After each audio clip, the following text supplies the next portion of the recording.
Hola, ¿qué tal? Yo soy Abdallah Kawam y yo les voy a hablar un poco acerca de la vida de Bernard Madoff, mejor conocido como el Mago de Wall Street. Este fue presidente de la Asociación Nacional de Corredores de Valores, mejor conocida como la Nasdaq. Fue un hombre que perteneció a la alta sociedad neoyorquina, un gran filántropo, pero sobre todas las cosas se le conoce por ocasionar uno de los mayores fraudes al estilo piramidal Ponzi en la historia financiera. Comencemos.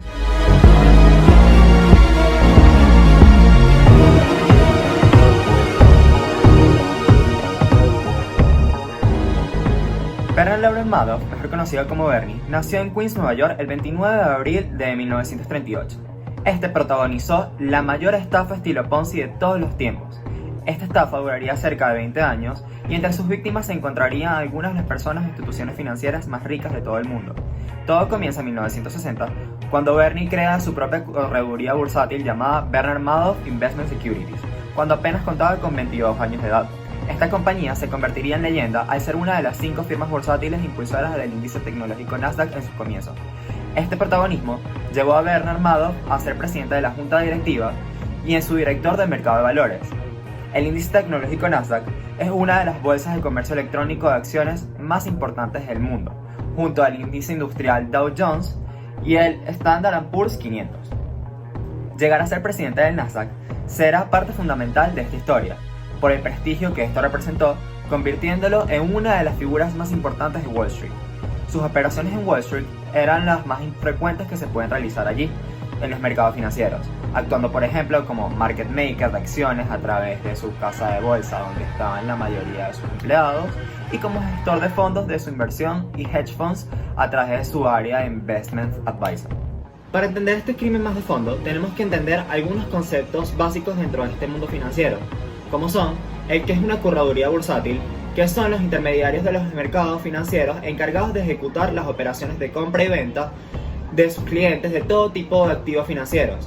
También hay que entender el que es un investment advisor, que es un área encargada de invertir el dinero de los clientes, pero tomando decisiones propias y no órdenes de los mismos.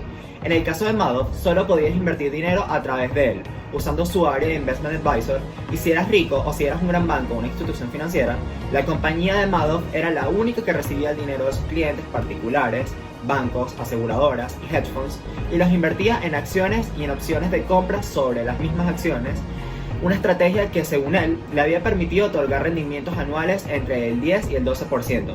Por lo menos esa era la promesa, sin ser rendimientos exagerados. El problema radicaba en que Madoff no invertía todo el dinero, sino una pequeña parte. Ahora, la pregunta es, ¿cómo generaba los rendimientos si no invertía? Madoff usaba su reputación como presidente de la Nasdaq para dos cosas. La primera, que los clientes actuales invirtiesen más dinero y que al mismo tiempo no retiraran este mismo dinero. La segunda, conseguir nuevos clientes, a cuenta de su gran reputación y prestigio. En su caso, era tan alto que había una lista de espera para ingresar a su fondo de ingreso y el hecho de tener dinero no te ofrecía acceso directo a invertir con él. Tenías que recibir una invitación directa de su parte. Es así como en este sentido, su forma de operar es el de un esquema Ponzi tradicional. Esta es una estructura que paga los rendimientos de unas supuestas inversiones con el dinero del propio inversionista o con el dinero de nuevos inversionistas. Esta tiene como característica obtener beneficios a corto plazo y sin estar estos bien documentados o sin saber de dónde viene el dinero, y además está dirigido a un público con bajos conocimientos financieros, entonces no hay de qué preocuparse. Y por último, un único promotor o una única empresa es el que se encarga de capturar personas sin encontrarse registrado a un regulador, careciendo de una auditoría de confianza, y es por esto que en este caso los retornos ofrecidos por Madoff no eran exagerados, únicamente de un 10 a un 12%, valores bastante normales sin obtener nunca rendimientos negativos, siendo esto casi imposible en el mundo financiero. Además, la diferencia con Madoff es que sus clientes en este caso sí tenían conocimientos financieros. Estos eran empresarios, bancos, aseguradoras, fondos de pensiones y hedge funds. Por último, su compañía sí era vigilada por la SEC, que es el organismo regulador bursátil dentro de los Estados Unidos. Ahora, esto nos lleva a comparar la estafa estilo Ponzi con la estafa estilo piramidal. En estos dos casos, mantener su estructura depende de que todos sus clientes no quieran retirar todo el dinero y al mismo tiempo el de atraer a nuevos inversionistas. Las diferencias son las siguientes. Primero, en el esquema Ponzi, una única persona o empresa es la que se encarga de atraer inversionistas. En la piramidal, se pagan comisiones a otras personas para que traigan a más clientes. Segundo, el esquema Ponzi generalmente declara basarse en un método confidencial de inversión o basarse en contactos poderosos o información privilegiada, y en el piramidal se le dice abiertamente a personas que generarán más dinero si atraen a más personas. Tercero, en el Ponzi se basa en el prestigio de su creador. Por esto dura más tiempo que en el piramidal, ya que con su prestigio el reclutador logra que los clientes actuales reinviertan su dinero y además que no lo retiren. El piramidal es mucho más frecuente en estratos sociales medio bajos, mientras que el Ponzi en estratos sociales mucho más altos. En este sentido, Madoff utilizó su prestigio para alargar su estafa por casi más de 20 años, hasta que llegó el año 2008, peor crisis financiera y económica en 80 años de Estados Unidos. No una, sino dos variables clave del esquema Ponzi se vinieron abajo.